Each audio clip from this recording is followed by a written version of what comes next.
devant le téléviseur. Je ne sais pas si vous avez remarqué, mais c'est plutôt beau. Les vacances approchent. Et que peut-on imaginer de plus agréable avant de boucler ses valoches ou de ramener les clés de 2 autos? Ou alors encore de s'envoler les poches remplies de 100 000 €. Eh bien, c'est ce que vont tenter de faire les candidats de ce soir. Et c'est parti. Christophe. Un joyeux luron. Oui, Christophe. Attention, c'est parti. Virginie. David et Jonathan. Est-ce que tu viens pour les vacances?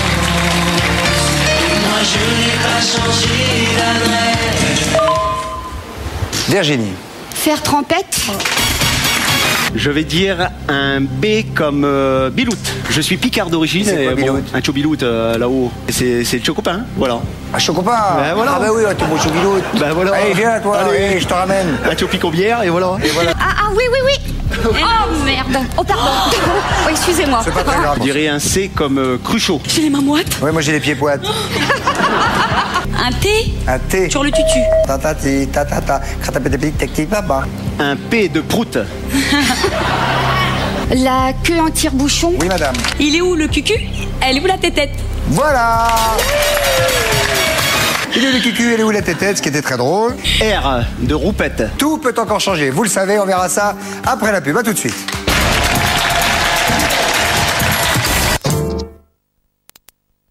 De la con.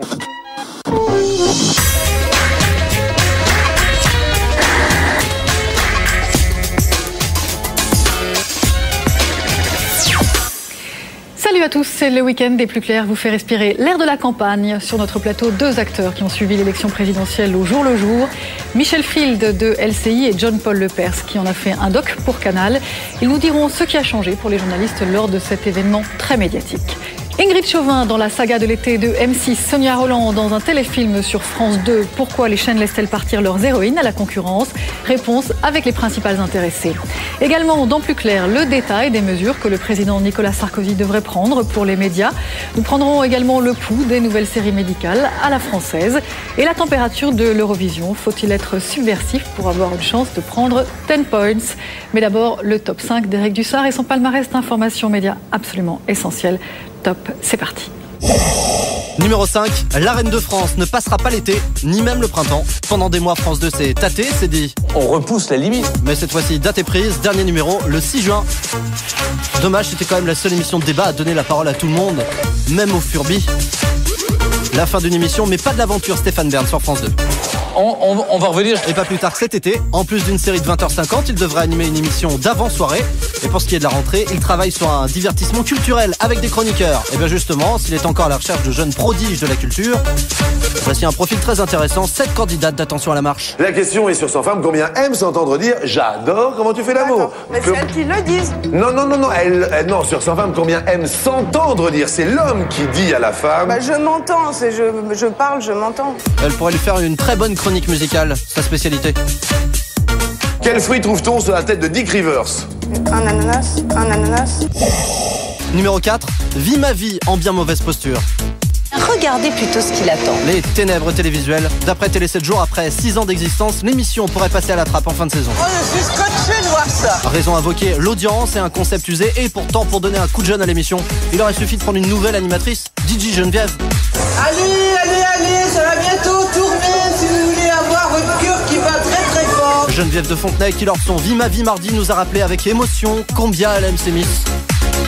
J'adore les gaufres. Numéro 3, de confirmation, Lost sera bien diffusé en seconde partie de soirée cet été sur TF1 et leur libération arrive. On va peut-être pouvoir enfin reprendre une vie normale. La moins bonne nouvelle, c'est que leur calvaire ne prendra fin que dans 3 ans. Oh non, merde. La production vient de décider que Lost irait jusqu'en 2010. Et ben déjà qu'il ne s'y passait rien, s'ils doivent délayer, on peut s'attendre à des scènes d'action encore plus palpitantes, de genre. Si je passe le fil devant, je mets le fil autour de mon pouce. Autre série, autre acteur bien perdu, ceux de Sous le Soleil.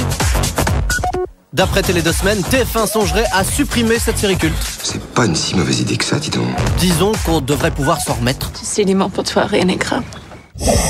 Numéro 2, Julien Courbet pourrait bientôt agrandir sa famille. D'après Télé 2 semaines, après le grand frère, il pourrait produire la grande sœur. Coach censé, elle, résoudre des problèmes de couple. Ça marchera jamais, cette histoire. Si, c'est une très bonne idée. D'ailleurs, il ne faut pas qu'il s'arrête là. À quand la grand-mère, coach anti-rhumatisme?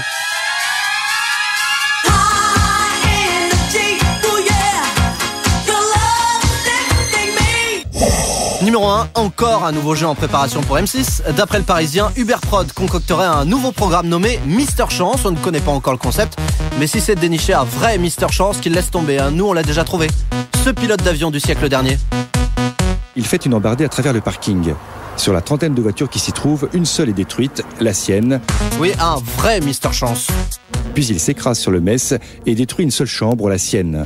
C'est bien simple, plus chanceux que ce pilote, ils ne trouveront pas.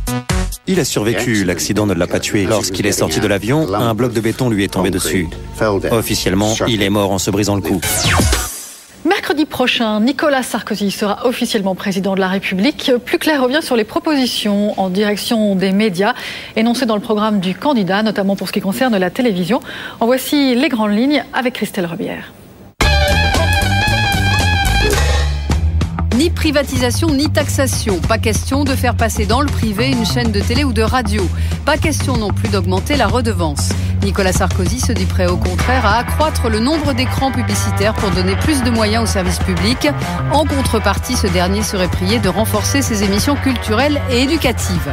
À propos d'éducation, Nicolas Sarkozy s'inquiète de la santé de nos enfants.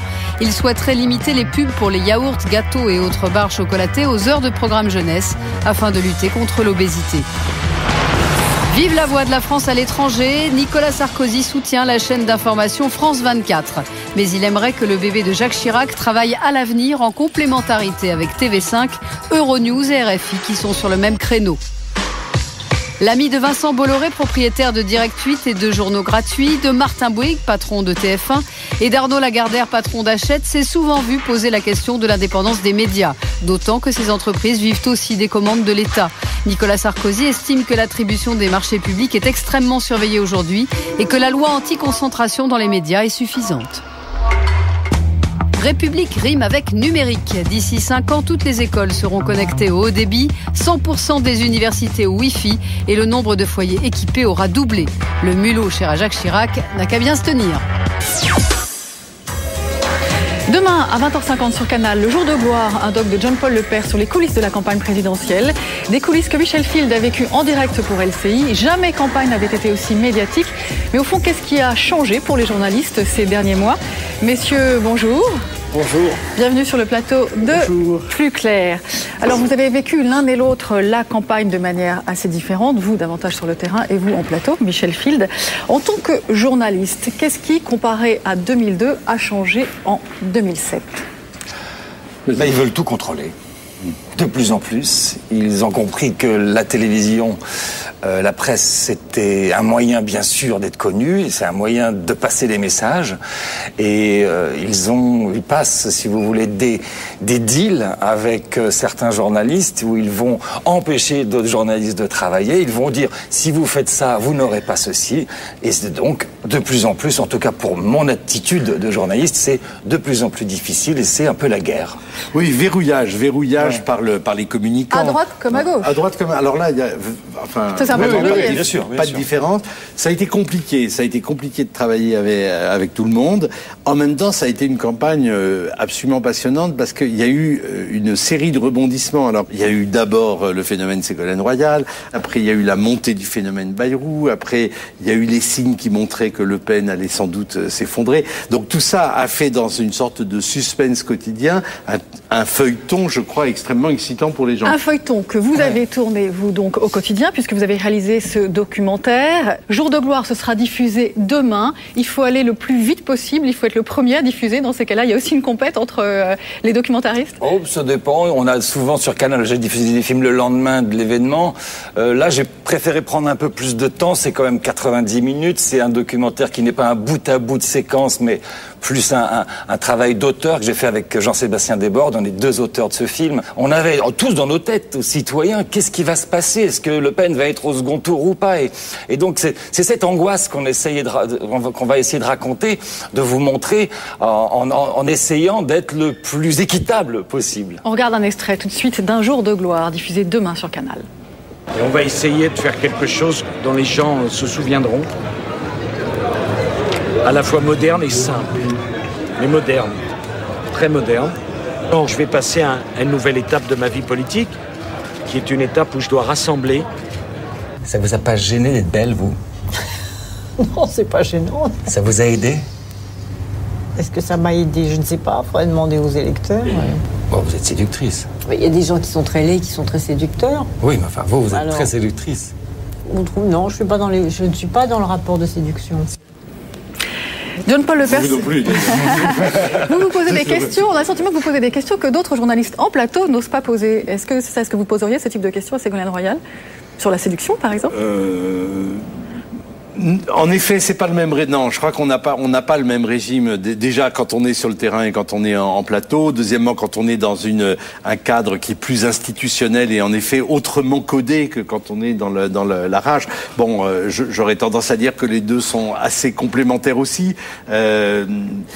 Moi, ce qui m'a frappé, c'est quand même avec Ségolène Royal, on a eu quand même l'arrivée d'une personnalité extrêmement, je veux pas être méchant, mais extrêmement grossière en fait.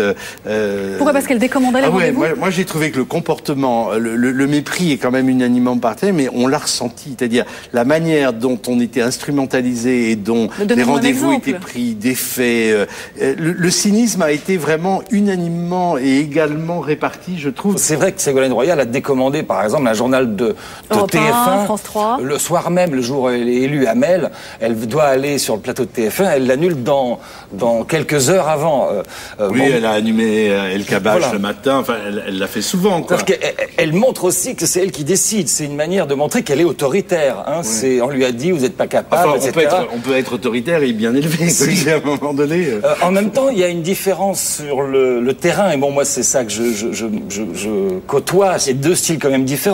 Nicolas Sarkozy, il a envie de vous toucher, il a envie de vous tutoyer. Moi, justement, je refuse le tutoiement parce que je veux pas le faire off ni in, quoi. Voilà.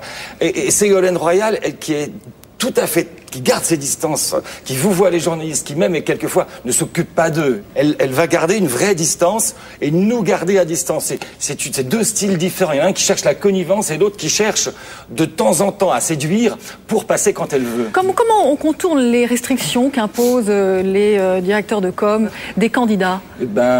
Sur le terrain, il faut tout simplement être là.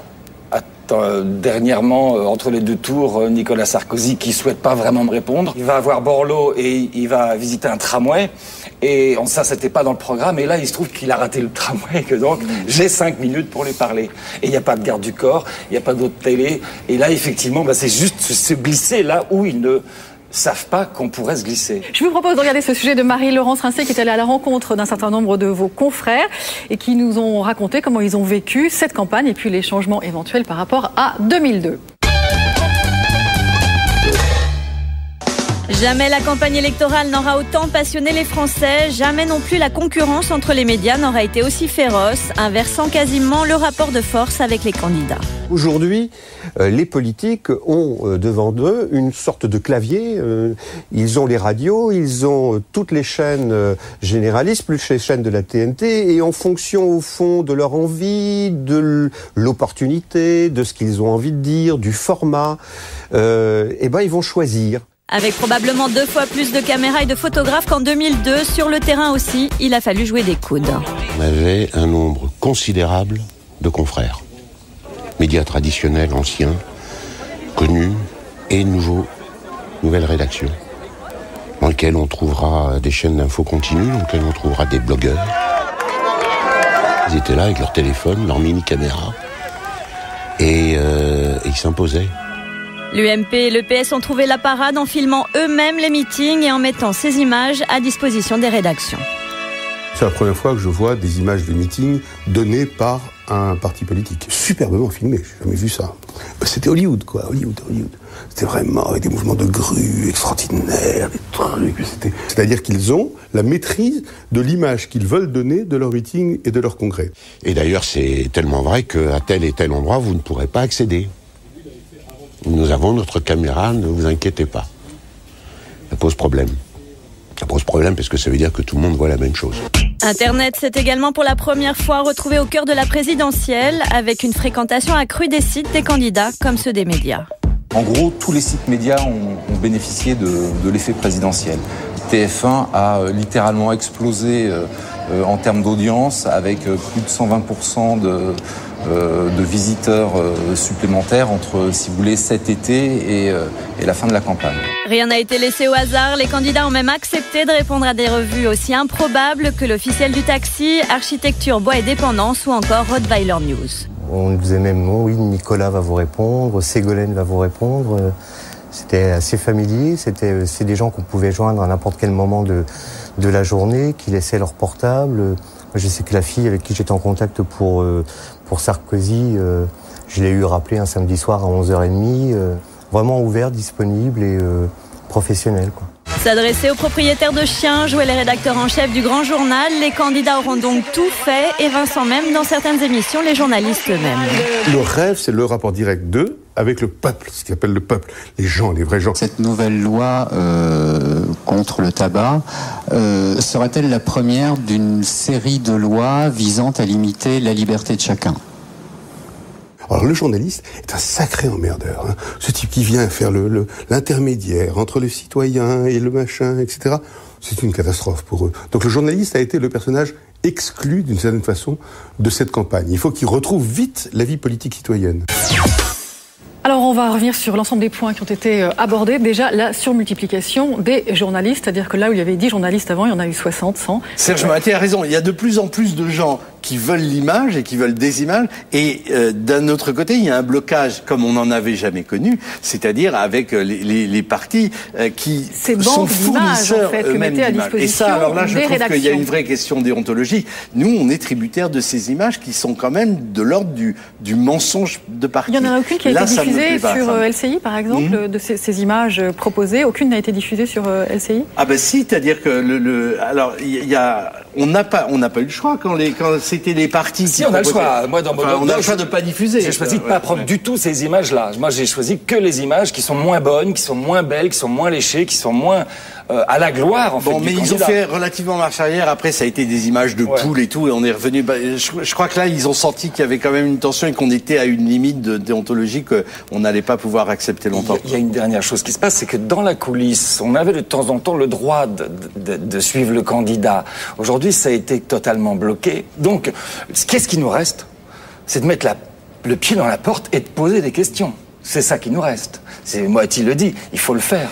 Moi, j'ai été très sensible au changement de génération. C'était vraiment la première élection des enfants de la télé. Là, on a eu le débat de deux personnalités qui connaissent absolument tous les codes des médias, et on avait affaire à deux stratégies de communication dans ce débat aussi inauthentiques, si je peux dire, l'une que l'autre. À la fois dans le rentre-dedans de Ségolène Royal, à la fois dans le calme apparemment olympien de Nicolas Sarkozy. Tout ça a été composé, et c'était assez marrant pour nous, professionnels de l'image, de voir à quel point nos codes étaient désormais totalement intériorisés par les candidats. Vous pensez que les journalistes devraient adopter quelle attitude moi, je pense que les journalistes ne doivent pas abandonner leur métier. Et c'est vrai que c'est très flatteur de se retrouver à animer ce débat, en tant que journaliste important des deux chaînes de télévision. Et comme on voit qu'ils n'ont pas décidé de poser les questions, pourquoi ils le font pas? Pourquoi? Parce qu'on leur a dit qu'il fallait pas. Mais l'immolation des journalistes, elle a été du début de la campagne, parce que dans les émissions pseudo-débats, forums, etc. Mais il faut pas. Si on lâche ça, Michel, si on lâche ça, qu'est-ce qu'on fait? Alors on pourra de nouveau être désigné comme celui qui fera le débat. D'accord? Parce que tu as obéi. Et si tu n'obéis pas, ce sera plus toi et donc tu n'auras plus les invités. Parce qu'on a vu l'avènement d'un nouveau phénomène, c'est ce désir de contact direct entre le candidat et le citoyen qui est aussi un électeur. Alors ça a été décliné à TF1 avec j'ai une question à vous poser et ça vous a inspiré quel type de réflexion? Je pense que c'est une émission où les Français disent ce qu'ils ont à dire aux politiques sur leur vie quotidienne. Je trouve ça bien, je trouve ça nécessaire pour que les Français se sentent représentés face à ces représentants éventuels. Mais je pense qu'il faut pas que ça remplace un questionnement politique. Et ne pensez-vous pas que ce type d'émission a pu exister aussi dans la mesure où le rapport de force est inversé entre médias et candidats, dans la mesure où les candidats, on s'est rendu compte de ça, les politiques sont bankable à la télévision aujourd'hui, des records d'audience. D'ailleurs, les journaux, la presse écrite aussi a beaucoup profité de la campagne. Et donc, ils étaient tellement sollicités qu'ils se permettent de choisir ce qui leur convient le mieux. Parce qu'il y a eu ces contre-registres aussi. Je pense par exemple à RMC Info qui a proposé qu'il soit rédacteur en chef, ou encore une fois le Grand Journal sur Canal. Donc c'était des situations extrêmement confortables, non, pour eux? Oui, mais moi je pense que, alors là, on peut pas leur reprocher de jouer sur toute la gamme, y compris d'aller dans des émissions où, enfin, je pense à celle de Denise, parce que celle de Bourdin, elle était un peu chahutant, où il ne risque rien, mais on n'est pas obligé de risquer non plus tout le temps quand on est candidat, et puis apparaître sous un jour un petit peu, enfin, comme Drucker l'a fait quand même depuis des années sur France 2. Ça complète une image. Oui, ça complète une image, c'est de l'ordre de la com.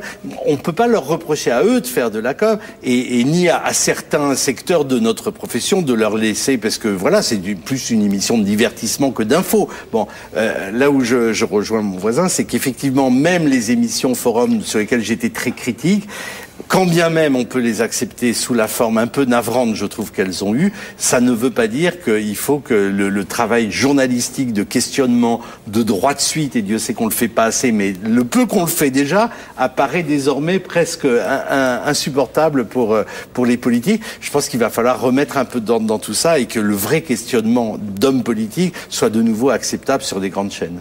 Un mot maintenant sur ce qui a fait l'actualité cette semaine, c'est l'image du bateau à Malte où séjournait Nicolas Sarkozy. Est-ce que ça c'est du journalisme people ou du journalisme trash? Qu'est-ce que ça veut dire? Et je dis encore une fois, voilà, nous avons en France des habitudes incestueuses entre les grands patrons et le pouvoir politique, et ça continue. Il va y avoir, je crois, une modernisation entre guillemets de l'image présidentielle décomplexée avec ce qu'on peut reconnaître à Nicolas Sarkozy, c'est une façon assez crâne d'assumer ce qu'il est. Et voilà. Et bon, ça, je pense, les Français, notamment sur le rapport à l'argent des puissants, ne sont pas habitués à ça, et ça risque d'être une des révolutions sarkozystes qui nous attend. Merci, messieurs, de votre visite sur le plateau de Plus Clair, et tout de suite le bloc-notes d'Éric Dussart. Quel suspense dimanche dernier. Impossible de savoir avant 20h qui allait être élu président de la République. Michel Scott qui est chargé de suivre celui ou celle qui va l'emporter tout à l'heure. Nous le saurons à 20h précise. Michel, où vous trouvez-vous? Alors pour l'instant, Claire, nous nous trouvons rue d'Anguin, au QG de Nicolas Sarkozy. Sur toutes les chaînes, comme toujours lors de ces soirées électorales, des reporters au point. Peu de monde a été convié à la Maison de l'Amérique latine, à peine 300 personnes, excusez-moi. Et serein. Le score de Nicolas Sarkozy. Mais la différence pour ce TF1, c'est qu'ils se sont sentis soutenus. Patrick, je vous entends, je pense pas que vous me voyez. C'est pas grave, c'est pas le plus important. Une soirée qui s'est donc déroulée un peu dans la folie. Surtout lors du retour tant attendu à la télé de Chips.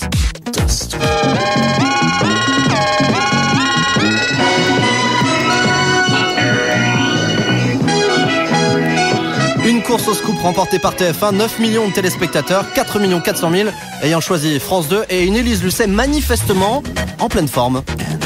Manifestement, il se passe beaucoup de choses. Place de la Concorde ou manifestement place de la Madeleine, manifestement du Podium à moi, manifestement. 18 manifestements sur France 2 et un oubli manifeste. Faire une boule à neige en logo, c'est bien, mais avec la neige, ça aurait été mieux. Une soirée électorale où tout le monde était donc sur la brèche pendant que Ruth Elkrieff sur BFM TV était elle sur son badge. Pendant 36 secondes, on aura assisté à sa lutte acharnée pour l'enlever, mais elle a fait ça discrètement, très discrètement. On n'a rien vu. BFM TV où rien ne nous aura échappé non plus de la fête de la Concorde, pas même les profondes interrogations des reporters présents sur place. Est-ce que tu m'entends, Edouard? Je peux aller fumer une clope? stop ou faut que je reste là? Trop de son sur BFM TV et pendant ce temps sur France 3, pas assez. 56 secondes comme ça, Louis avait vraiment raison. C'est une soirée présidentielle placée sous le signe de la haute technologie. Aussi grâce à une première européenne, un système de webcam mobile qui a dû faire des jaloux. On devait voir les images de Ségolène Royal, on les verra peut-être un peu plus tard. Première tentative infructueuse, mais la seconde fut la bonne. Merci beaucoup Christophe. Des soucis techniques en pagaille, Louis a bien valsé à l'antenne, mais bon, cela dit, il ne fut pas le seul. Aujourd'hui, plusieurs quartiers. Et puis, ils auraient pu lui faire bien pire bug technique. Une carte de France tricolore qui va s'animer et vous allez donc découvrir le 6e président de la 5e République. Louis Laforge qui de toute façon a pu se consoler le lendemain devant le Soir 3. Le récit de ce lendemain d'élection avec Patrice Machuré. Oui, il lui a assuré le sujet. Bien, nous n'avons pas de son sur ce sujet. Pékin Express nous avait déjà montré combien nos concitoyens se comportent bien avec les populations étrangères. Ils sont tous des hindous. Eh bien, on y a découvert mardi que même entre eux, les Français ont un comportement irréprochable. La preuve, ce couple de touristes prêts à tout pour aider les candidats. Nous, on a besoin du taxi toute la journée. Des candidats qui se sont mis aux langues étrangères. Étrangères, à l'élégance. Parce que toi, les Indiens te comprennent dès que tu chies un mot. En même temps, elle, déjà avant son départ, elle avait de sacrées capacités lexicales. Tous les deux, on est en train de chercher une solution parce qu'on est dans la panacée. Pékin Express a un grave problème de montage mardi soir, un décalage entre le son et les images. Voilà ce que vous avez vu. Un désert que vous allez affronter avec un âne et soit une chèvre, 2 chèvres ou 3 chèvres. Et voilà ce que vous auriez normalement dû voir. Un désert que vous allez affronter avec un âne et soit une chèvre, 2 chèvres ou 3 chèvres. Des ânes, décidément, il y en a eu beaucoup à la télé cette semaine. Viens mon âne. C'était donc samedi dernier sur France 2, sur un air de fête, sur un air d'Indochine aussi. Allez, viens avec moi ma belle. Viens Bénureau, viens ici. Tu viens mon chéri. Viens avec moi mon poulet. Viens, 2 secondes quand même. Patrick Sébastien nous a fait 41 fois son Nicolas Sirkis samedi. En fait, il n'y a bien qu'au Forban qu'il est dit. Allez, barrez-vous. Bientôt la fin de saison, et ce n'est pas Pascal Sevran qui va s'en plaindre, vu la forme olympique qu'il affichait dimanche dernier. Et Patricia Lavilla va rafler des souvenirs. Mes musiciens l'avaient fait partie. France 2, s'il vous plaît, accordez-lui votre Miséricorde. Oui, il faut de toute urgence lui donner des vacances. À lui. Parce que là, ça va plus, hein. À 8 reprises, le disque était même franchement rayé. Cette voix. Tout change, ma bonne dame, tout change. Bonne journée à vous et naturellement, nous serons là. Et c'est trop dur. La platine de Chanter la vie est donc défectueuse et il y a urgence à la changer parce que si ça continue, ça va complètement bugger et ils vont envoyer n'importe quelle bande playback.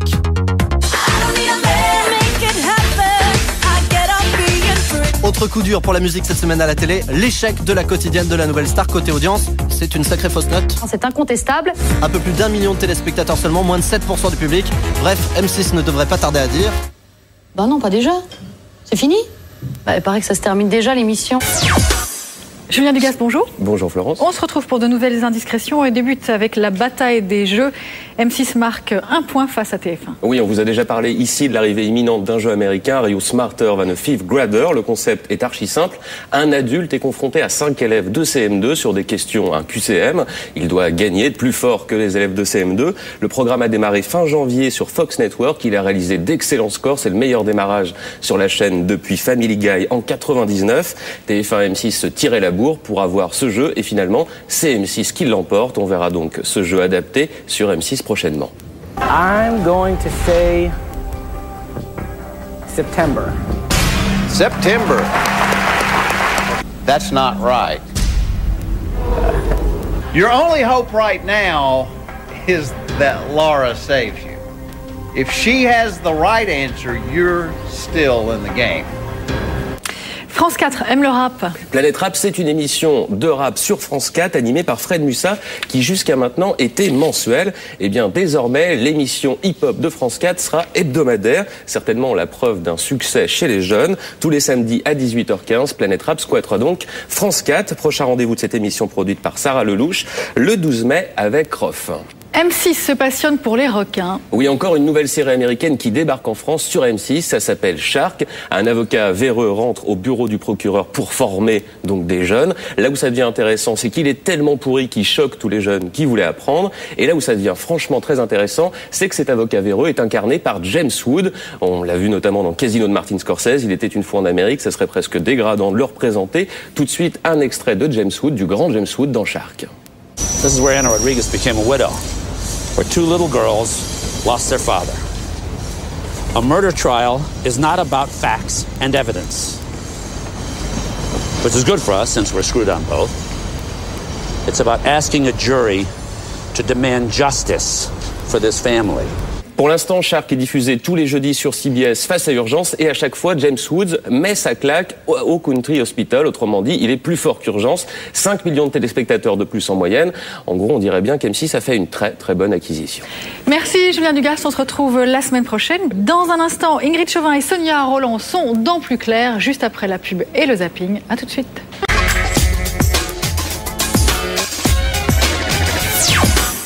Plus Clair, la suite c'est tout de suite avec le zapping. Et maintenant, dans la série médicale Quoi de neuf docteur, TF1 et France 2 lancent chacun leur série. Mais si le genre garantit toujours des succès d'audience, on assiste à une mutation. C'est moins l'électrocardiogramme qui est mis en valeur que les histoires de cœur. Julien Dugast. En ce moment en France, les séries médicales ont le vent en poupe. Le médecin est en passe de devenir un héros plus populaire que le commissaire ou l'avocat. C'est bien simple, les scénaristes semblent obsédés par le bistouri.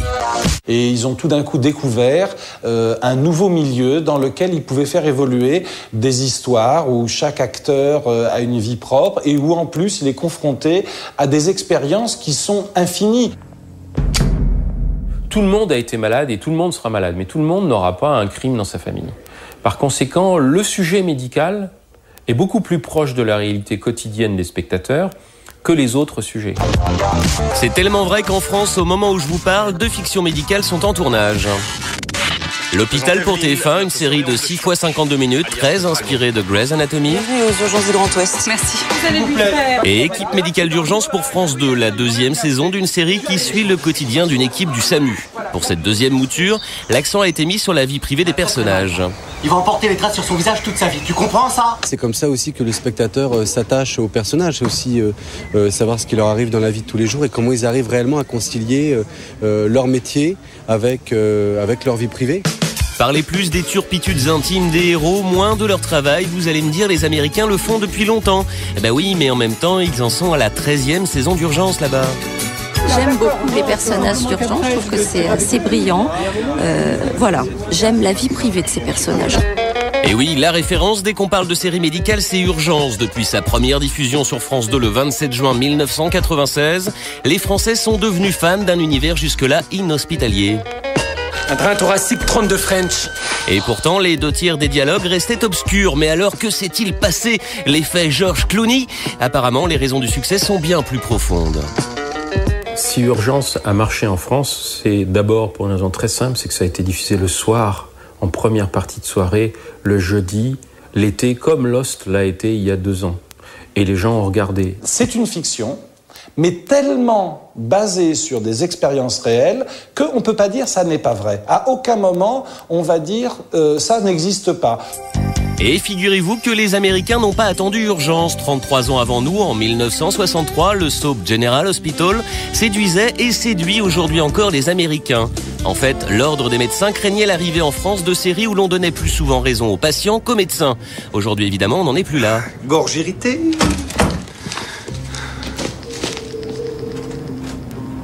C'est pas une angine. Diffusé depuis 2004 sur la Fox, Dr House est devenu une référence en 3 ans. Dernièrement, elle a carrément dépassé Desperate Housewives et Grey's Anatomy avec plus de 27 millions de téléspectateurs. C'est très poussé comme réflexion sur les personnages de médecins. C'est pas juste on va raconter des histoires de cas un peu tirés par les cheveux. C'est aussi nous nous interrogeons sur qu'est-ce que c'est que la relation entre un médecin et les patients. Le truc aujourd'hui, c'est donc de passer par le scalpel pour décrire avec force, exemple et détails notre société. Je me suis endormie quand on s'envoyait en l'air. Et alors quoi? Crétin. Et ça cartonne, Grey's Anatomy sera pour la première fois diffusé en première partie de soirée sur TF1 dès le 22 mai. Et si je vous dis que ce monsieur, J.J. Abrams, créateur de Lost, planche actuellement sur une série médicale racontant la lutte de malades contre le cancer, la fiction n'est donc pas prête de quitter l'hôpital.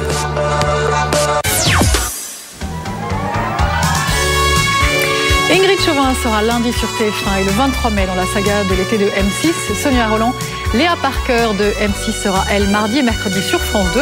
Pourquoi ces changements de chaîne en série ont-elles une totale liberté pour zapper? Ingrid Chauvin, Sonia Rolland, bonjour, bienvenue sur le plateau de Plus Clair. Alors moi qui regarde la télévision de façon très classique, je ne sais plus vraiment à quelle chaîne me vouer, parce que Ingrid Chauvin, vous faites La Taupe sur TF1 et dans 10 jours, vous serez dans Suspect sur M6 pour la saga de l'été. Qu'est-ce qui vous arrive? Vous êtes déchaînée? C'est vrai que le gros succès est arrivé avec TF1. Maintenant, j'ai eu cette jolie proposition que je ne pouvais pas refuser. Voilà, j'ai juste pris mon téléphone et j'ai prévenu, c'est vrai. Mais alors pour bien comprendre, ça signifie que vous n'êtes pas en contrat d'exclusivité avec TF1? Du tout. Non, du tout. Et vous non plus? Non. Avec M6, non. Mais on avait l'habitude de voir les héros récurrents, par exemple, de TF1, rester longtemps sur cette chaîne. Et aujourd'hui, est-ce que vous cassez un peu les codes? Après, il y a le désir de l'acteur, et puis après, il y a la communication qu'il y a avec les boss, comme dirait l'autre, entre guillemets. Et alors vous, Léa Parker, ça s'est arrêté sur M6? Oui, ça s'est arrêté. Je pense que c'était un désir de production, de chaîne, et puis de moi-même, parce qu'on avait quand même fait 50 épisodes sur 2 ans, et c'était un rythme affolant, quoi. Pour moi, c'était quand même difficile sur la fin. Et puis, il y avait aussi ce désir de changer de registre, changer aussi de caractère. Enfin, j'avais besoin d'autres choses. Il y a de beaux projets, là. Avec M6, toujours d'autres projets? Oui, on a d'autres projets pour 2008. Donc, voilà. Mais vraiment des choses complètement différentes. On va passer sur d'autres choses encore. Alors quoi? On a très envie de savoir. Je sais pas, dans quel registre? Non, ouais, mais c'est... Donnez-nous une petite idée. Pas de puce à l'oreille, rien du tout. Sans savoir très précisément. Non, on verra. Je vous le dirai en temps et en heure, parce que sinon ça peut... Et donc vous, Ingrid Chauvin, vous jouissez d'une liberté totale dans vos rapports avec TF1, parce que vous allez effectivement revenir sur TF1, mais vous avez dit également dans la presse que si Suspect, cette saga de M6, avait été en concurrence frontale avec Mystère, qui est la saga de l'été de TF1, vous n'auriez pas accepté la proposition de M6. Donc vous êtes prudente néanmoins. Je voulais pas non plus me mettre en concurrence directe avec les gens qui m'ont fait réussir et qui m'ont donné cette chance-là. Donc c'est pour ça que j'insiste bien sur le fait de ne pas parler de saga d'M6. D'ailleurs, la diffusion est vraiment en amont. Elle va démarrer en mai, oui. Voilà, tout à fait. Et c'est vraiment une mini-série, quelque chose de complètement différent. On n'est pas du tout on n'a pas les mêmes ingrédients. Il n'y a pas de grandes fresques, de grandes histoires d'amour déchirées, familiales. C'est complètement atypique et très différent. On va regarder tout de suite un extrait. Nous, on est arrivés à Bordeaux il y a 1 an. Je supportais plus Paris. Et puis j'avais envie d'une maison. C'est vrai, c'est beaucoup mieux pour élever les enfants. Ils ont plus d'espace pour grandir et puis je peux m'occuper du jardin. J'adore les fleurs. Enfin bref, je vis la vie dont j'ai toujours rêvé. C'est une série en 8 épisodes de 52 minutes. Est-ce qu'il y aura une suite ? Elle n'est pas prévue pour l'instant. Elle n'est pas prévue, donc c'est vraiment un one-shot. Ouais. Et si ça marche très très bien, que ferez-vous avec le TF1 ? Mais si ça marche très bien, je serais très heureuse déjà. Mais voilà, je commence un tournage avec TF1, avec la chaîne pour cet été, un autre projet pour l'automne. Donc voilà, et puis si ça marche, j'espère que ça va marcher quand même. Sonia Rolland, vous, c'est 2 fois 100 minutes, mardi et mercredi prochain avec les Zig, Le secret des disparus. La mode, apparemment, est vraiment au secret ? Oui, au mystère, au secret. Mais c'est vrai que là, c'est vraiment un projet ovni. Je crois qu'on a rarement vu ce genre de projet à la télévision. Le clonage humain, est-ce que ça peut exister aujourd'hui ? C'est la grande question. Et si ça existait, comment réagiraient les instances politiques ou les humains, tout compte fait. Alors je présume que si ça marche, vous aurez envie que ça se poursuive et il y a une série de 6 épisodes qui pourraient voir le jour. Est-ce que c'est exact, vous confirmez? En tout cas, il y a une suite probable. Maintenant, tout dépend de l'audimat et de la ménagère de 50 ans. On va regarder l'extrait. Elle est sortie. Je me suis réveillée dans le noir. J'ai regardé par la fenêtre et j'ai marché un peu dans la forêt, mais je me suis perdue. C'est là que tu as eu ban? Il y avait tout plein de lumière partout. Je me suis cachée. Mais pourquoi les fonctionnels ont battu Ban? Tu en as parlé à quelqu'un? Personne ne m'aurait cru. Vous aviez un projet en cours avec France 2 qui portait sur Joséphine Baker. Vous auriez aimé incarner ce personnage. Où en êtes-vous de ce projet? J'attends. J'ai les scénars. J'attends toujours que la production se manifeste. Je pense que c'est un problème de financement encore pour l'instant. Et puis... donc on attend. Très bien, merci à vous deux d'être venus sur le plateau de Plus Clair. On vous retrouve lundi sur TF1 pour La Taupe et à partir du 23 mai sur M6 dans Suspect. Quant à vous, Sonia Rolland, c'est sur France 2 mardi et mercredi soir dans Les Zig, le secret des disparus. Vous allez regarder peut-être ce soir le concours de l'Eurovision. Quoi qu'il en soit, souvent jugé ringard en France, mais qui amuse beaucoup nos voisins européens qui n'hésitent pas, eux, à jouer la carte de la transgression. C'est peut-être même là le secret pour gagner Damien Cabrespine. À Helsinki, ce soir, l'Eurovision risque encore de faire parler d'elle. La polémique gronde depuis déjà quelques jours en Ukraine. La représentante du pays est loin de faire l'unanimité. Et des Ukrainiens mécontents ont même prévu de venir manifester ce soir. La polémique dans le pays, c'était plus sur le fait qu'il donne une image d'une femme ukrainienne qui n'est pas sympathique. Après, il y a aussi la question que c'est un homme qui, dans son personnage scénique, est une femme. Donc, cette question de travesti aussi, il était abordé, mais il n'était pas au premier plan. Après la victoire de Lordi l'année dernière, l'image vieillotte et ringarde de l'Eurovision semble ébranlée.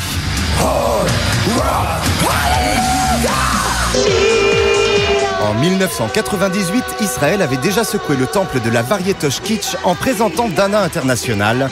Une transsexuelle qui gagne, on n'avait jamais vu ça.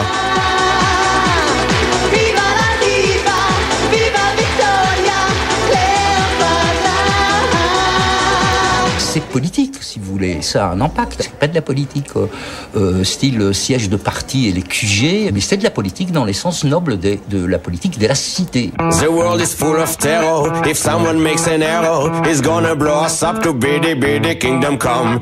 Israël a de nouveau tenté la provocation cette année en présentant une chanson sur la menace nucléaire iranienne. Mais Push the Button n'a pas passé les présélections.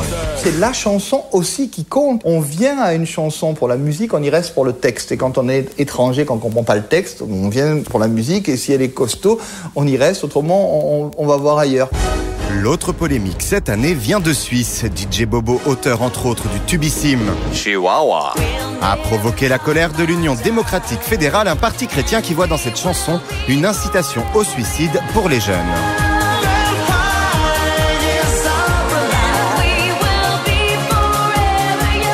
Résultat, une pétition de 40 000 signatures. La chanson n'a pas été retenue pour la grande finale de ce soir, mais la polémique est-elle la seule responsable ? Lordi était quand même un peu plus transgressif que ce que peut être DJ Bobo. DJ Bobo, c'est un espèce de mauvais mélange techno du pire de Madonna et d'Alphaville des années 80. Et franchement, la qualité est assez loin d'être au rendez-vous. Je vais chercher à toi dans les rouges. Ce soir, les Fatal Picard jouent également sur le décalage avec L'amour à la française. Berka Mégère devra faire face à ses détracteurs. Plus de 100 millions de téléspectateurs seront devant leur poste à travers l'Europe. C'est bien quand il y a les divergences qui se manifestent et qu'on peut parler de ça calmement, quoi. C'est normal, on est différents. Donc c'est juste normal, c'est la démocratie qui s'installe, je pense. C'est bon. Et maintenant, tout ce qu'il ne fallait surtout pas manquer cette semaine sur le net avec Marc Derian. Internet et les séries télé plus complémentaires que jamais. Lost avait déjà révélé quelques-uns de ses secrets via le web. Avec la nouvelle série Heroes, la fiction se prolonge sur le net. Plusieurs personnages de la série possèdent leur propre site web, blog ou page MySpace sur lequel on adore perdre son temps à traquer le moindre indice. Une dizaine de sites sont déjà répertoriés. Encore plus fort, la chaîne NBC a mis en ligne des BD qui offrent des nouvelles perspectives sur Heroes, Nuit Blanche, à prévoir. Le journalisme citoyen s'étend sur Internet. Le petit dernier est né dimanche, c'est Rue 89, fondé par des anciens de Libération. Rue 89 est un site créé par des journalistes professionnels ouvert à la participation de non-journalistes et de la communauté des internautes. Experts, passionnés, témoins de l'actualité pourront s'exprimer sur Rue 89 et participer au décryptage et au décodage de l'information. Internet, terre d'asile pour une presse écrite en mal de vente. Dernière victime, Life Magazine, le Paris Match américain. Tout juste retiré des kiosques, il trouve désormais refuge sur le web. Les Fatal Picards séviront ce soir sur le plateau de l'Eurovision avec L'amour à la française. Sur Internet, ils ont lancé la parodie à la picarde avec des sketchs inspirés de la série 24 heures. Ici, c'est les terroristes. On a un virus mortel, le XRN32, et ça va tuer des gens. Le XRN32 ? Oui. Ah, je suis désolé, mais ça n'existe pas, ça, comme virus. Ouais, c'est pas terrible. Espérons qu'ils seront plus inspirés ce soir. Voilà, c'est la fin de Plus Clair. La télé, la radio, les journaux et les nouveaux médias. On en reparle samedi prochain à 12h40 en clair. Dans un instant, l'hebdo cinéma avec Daphné Roulier. Salut et très bon week-end.